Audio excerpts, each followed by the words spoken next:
Assalamualaikum warahmatullahi wabarakatuh. A'udzubillahi minasyaitonirrajim. Bismillahirrahmanirrahim. Alhamdulillahirabbil alamin. Wassalatu wassalamu ala sayyidina Muhammadin wa ala alihi washabbihi ajmain, amma ba'du. Kepada Bapak Rukin Sudarwanto SPD MTI yang kami hormati, dan lupa pula kepada teman-teman SI yang kami hormati.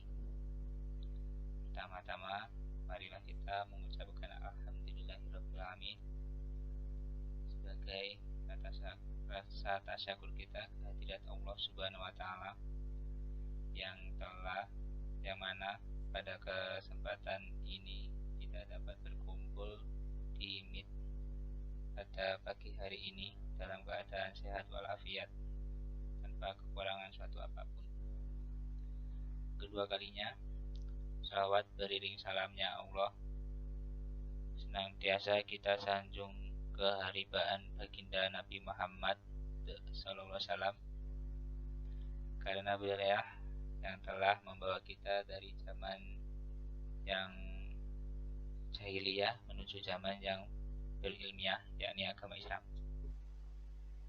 Pada pagi hari ini, saya Muhammad Hasan Ubaidillah sebagai moderator, dan topik yang akan kita bahas pada pagi hari ini adalah simbol dalam data flow diagram, gambar DFT, dan konsep ERD.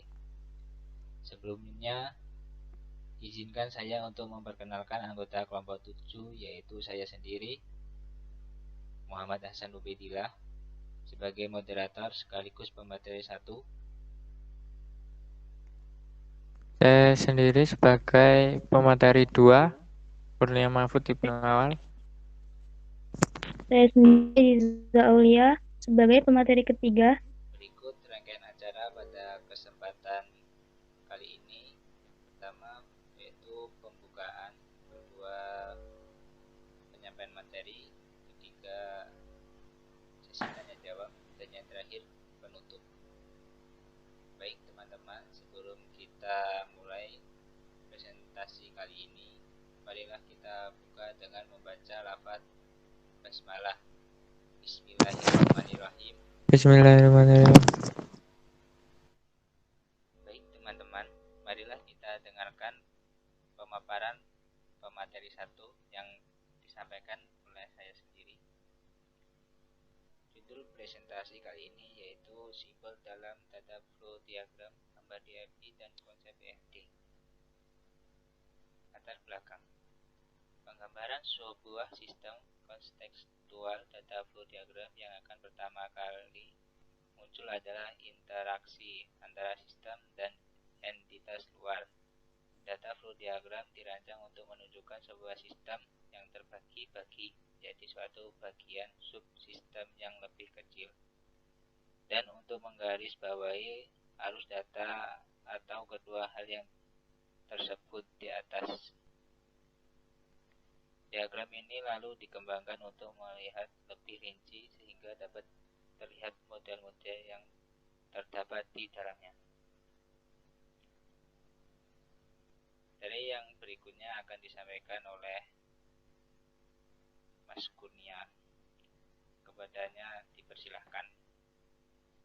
A. Jenis-jenis simbol dalam data flow diagram.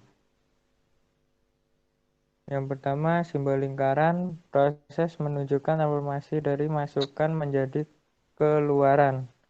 Yang kedua, persegi panjang, entitas eksternal di mana entitas tersebut berkomunikasi dengan sistem. Yang ketiga, garis panjang dua sisi, penyimpanan menunjukkan penyimpanan dalam sebuah database. Yang keempat, garis dua dengan arah yang berlawanan, aliran menggambarkan aliran data yang masuk ke proses atau keluar dari suatu proses. Next.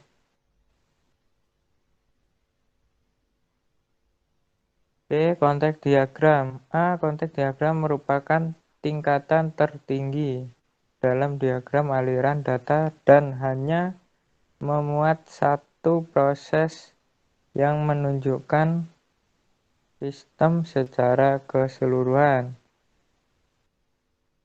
B. Dalam konteks diagram digambarkan semua entitas eksternal berikut aliran-aliran datanya menuju dan dari sistem. C. Dalam diagram ini tidak memuat penyimpanan data dan ditampilkan dalam bentuk yang paling sederhana. Next.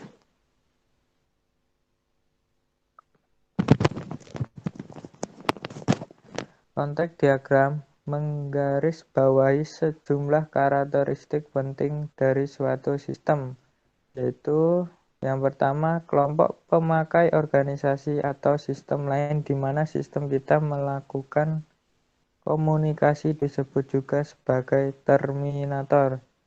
Yang kedua, aliran data dapat berupa data yang diterima sistem dari lingkungan luar kemudian diproses dengan cara tertentu, atau data yang dihasilkan oleh sistem untuk diberikan kepada lingkungan luar. Yang ketiga, penyimpanan data yang digunakan secara bersama antara sistem dengan terminator.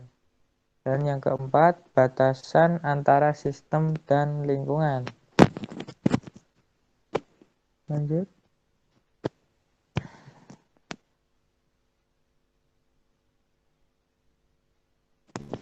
C. DFD leaflet diagram leaflet data flow diagram level 1. Diagram leaflet merupakan diagram yang menggambarkan turunan dari diagram konteks ke dalam bentuk diagram yang lebih detail yang disebut DFD leaflet. Ada kemungkinan bahwa suatu proses dalam DFD dirasakan kurang detail dan diturunkan lagi ke level yang lebih primitif. Lebih detail, sementara proses lain mungkin tidak perlu diturunkan lagi. DFD bertujuan untuk menggambarkan asal dan tujuan data yang keluar dari sistem tempat data disimpan, proses yang menghasilkan data tersebut, dan informasi antara data yang tersimpan dengan proses. Baik, selanjutnya akan dilanjutkan oleh pemateri ketiga. Pada yang bersangkutan, saya persilakan tempat dan waktunya. Baiklah, di sini saya sebagai pemateri ketiga akan melanjutkan materi. D. Simbol-simbol ERD.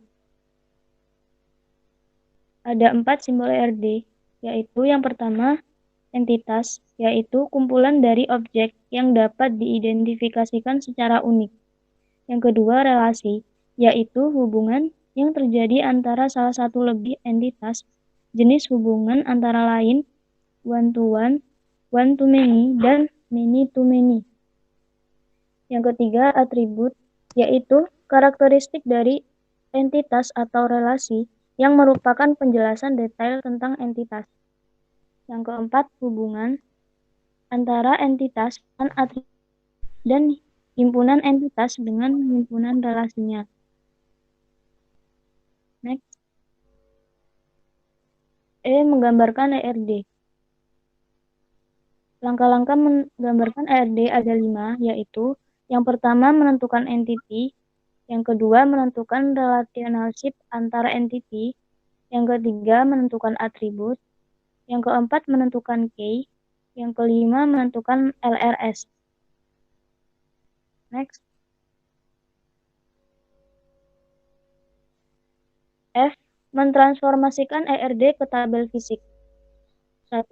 Setiap himpunan entitas ditransformasikan sebagai sebuah tabel. 2. Relasi dengan derajat 1 ke 1 yang menghubungkan dua himpunan entitas akan ditransformasikan ke dalam bentuk penyertaan atribut-atribut relasi ke salah satu himpunan entitas. 3. Relasi dengan derajat 1 ke banyak yang menghubungkan dua himpunan entitas akan ditransformasikan ke dalam bentuk penyertaan atribut-atribut relasi ke himpunan entitas yang derajat relasinya banyak atau disebut dengan many.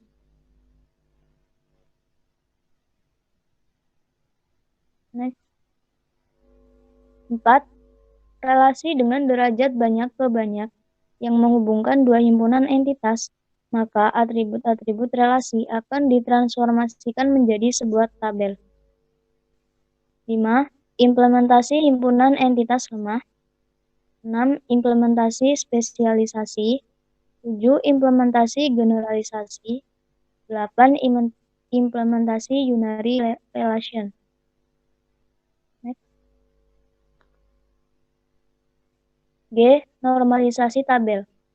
Normalisasi merupakan cara pendekatan dalam membangun desain logika basis relasional yang tidak secara langsung berkaitan dengan modal data, tetapi dengan menerapkan sejumlah aturan dan kriteria standar untuk menghasilkan struktur tabel yang normal.